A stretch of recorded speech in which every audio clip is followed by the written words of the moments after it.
చట్టం ఎప్పుడు వచ్చింది 2014 అందులో నెరవేర్చిన అంశాలు ఎప్పటి నుంచి ఉన్నాయి 10 ఏళ్ల నుంచి ఉన్నాయి ఇక మీరు కట్ల కాదు మేము చెప్పిందే మాట్లాడాలంటే రాష్ట్ర పంపని చదువుతాం మరి నేనేమంటున్నా అంటే పద్ధతి కాదు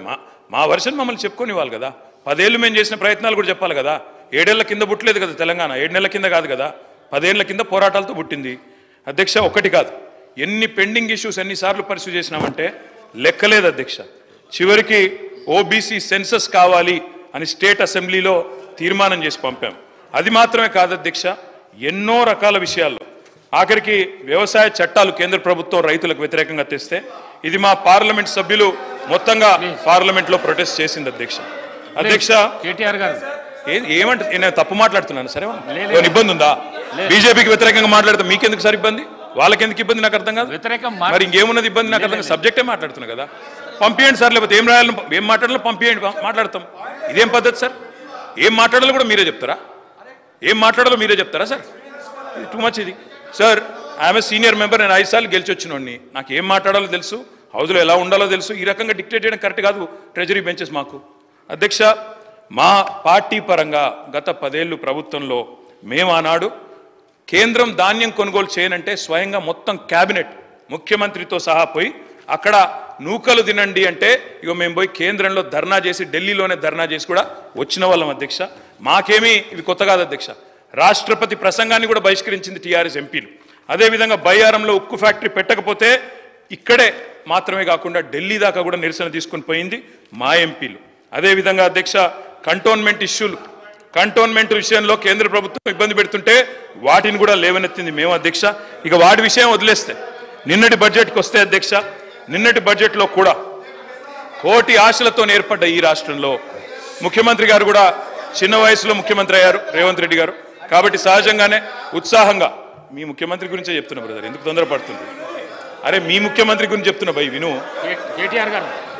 ముఖ్యమంత్రి గారు చిన్న వయసులో ముఖ్యమంత్రి పదవిని అధిష్ఠించారు వారు అన్నట్టు కష్టపడే వచ్చినారు సంతోషం I congratulate you Revanth Reddy గారికి కూడా ఉత్సాహంగా వారు పాపం చాలాసార్లు ప్రధానమంత్రిని ముఖ్యమంత్రుల్ని అక్కడ కేంద్ర మంత్రుల్ని కలిసి కూడా రిప్రజెంట్ చేసినారు అధ్యక్ష ఎన్నో విజ్ఞాపనలు ఎన్నో వినతి పత్రాలు మేమిచ్చినట్టే మీరు కూడా ఇచ్చిన రేవంత్ రెడ్డి గారు కానీ న్యాయం మీకు కూడా జరగలేదు మేము చెప్పేది అదే మొదటి నుంచి చెప్పేది అదే ప్రొఫెసర్ జయశంకర్ గారు అధ్యక్ష ఎప్పుడు చెప్పేటోళ్ళు యాచిస్తే రాదు తెలంగాణ శాసిస్తే వస్తుంది అని చెప్పేటోళ్ళు అధ్యక్ష ఇప్పుడు కూడా అదే చెప్తా ఉన్నాం తెలంగాణ ప్రజలకి యాచిస్తే రాదు శాసించే స్థితిలో తెలంగాణ ఉండాలి అధ్యక్ష అందుకే మేము చెప్పేది అధ్యక్ష ఆనాడు మేము సహకారం అందించిన కేంద్ర ప్రభుత్వానికి సమరం సాగించిన తెలంగాణ ప్రయోజనాల కోసమే తప్ప ఏ రకమైన లాలూచి కానీ వ్యక్తిగతమైన ప్రయోజనాల కోసం కానీ రాజీ పడలేదు అధ్యక్ష 7 మండలాలు గుంజుకున్నప్పుడు నిరసించింది మేమే నిరసన చెప్పింది మేమే ఒక్కసారి నేను అడుగుతా ఉన్నా అధ్యక్ష 10 ఏళ్లలో మీరు 5 ఏళ్ళు కేంద్రంలో ఎంపీగా ఉన్నారు ఒక్కటంటే ఒక్కరోజు గొంతు విప్పినరా అధ్యక్ష ఎన్నడన్నా తెలంగాణ రాష్ట్రానికి రావాల్సిన హక్కుల గురించి పార్లమెంట్లో ప్రసంగించినరా అధ్యక్ష హైకోర్టు విభజన ఏం సబ్జెక్ట్ మాట్లాడుతున్నా సార్ ఎందుకు డిస్టర్బ్ చేస్తారు ఏం పద్ధతి తీర్మానం ఏం పెట్టిండ్రు అది మాట్లాడండి తీర్మానం పెట్టనే లేదు సార్ ఎక్కడ పెట్టిరు తీర్మానం ఎక్కడ పెట్టిరు సీఎం గారు చెప్పిన దానికి తీర్మానం ఎక్కడ పెట్టిరు సార్ నోటి మాటలతో తీర్మానాలు కావు తీర్మానాలు ఎక్కడున్నాయి సార్ చర్చ మాట్లాడుతున్నా చర్చ అంటే బడ్జెట్ పైన మాట్లాడండి మీరు రాసియండి సార్ అదే చదువుతా ఏం పద్ధతి ఇది తీర్మానం లేదు సబ్జెక్ట్ లేదు మేము చర్చలో పాల్గొని మాట్లాడుతున్నాము ఇట్లా సార్ డిస్టర్బ్ చేస్తాం మీరు కూడా అధ్యక్ష నేను అడిగేది ఒకటే అధ్యక్ష 10 ఏళ్లలో ఆనాడు బీఆర్ఎస్ ప్రభుత్వం ఉన్నప్పుడు ఎన్నడన్నా ఒక్కరోజు నిన్న ప్రవేశపెట్టిన బడ్జెట్ విషయంలో చర్చ అదే చెప్తున్నా సార్ నేను అదే చెప్తున్నా 10 సంవత్సరాలు జరిగింది మీరు టైం వచ్చినప్పుడు మీకు అవకాశం ఇస్తా మీరు చెప్తురు కానీ నిన్న పెట్టిన బడ్జెట్ విషయం దాని మీదే మాట్లాడుతున్నా అధ్యక్ష హైకోర్టు విభజన విషయంలోనైనా పోరాటాలతోనే ఆనాడు కూడా సాధించుకున్నాం మా ఎంపీలు పోరాటం చేసినారు ఇక్కడ న్యాయవాదులు పోరాటం చేసినారు అట్లే సాధించుకున్నాం కృష్ణా జలాల విషయంలో ట్రిబ్యునల్ ట్రిబ్యునల్ ద్వారా రెఫర్ చేయాలని చెప్పి దాదాపు 10 ఏళ్ళు వెంబడబడితే మొన్న చివరికి కేసీఆర్ గారు గట్టిగా నిలదీస్తే చివరికి కేంద్రం దిగొచ్చి కృష్ణా జలాల పంపిణీ విషయాన్ని మొన్న ట్రిబ్యునల్కి ఎన్నికల ముందు రెఫర్ చేసింది అధ్యక్ష ఇది మేము సాధించిన అతిపెద్ద విజయం అందుకే అంటున్నా అధ్యక్ష శాసించి సాధించుకోవాలి తప్ప యాచిస్తే కేంద్రం లొంగదు అధ్యక్ష మిషన్ కాకతీయ మిషన్ భగీరథ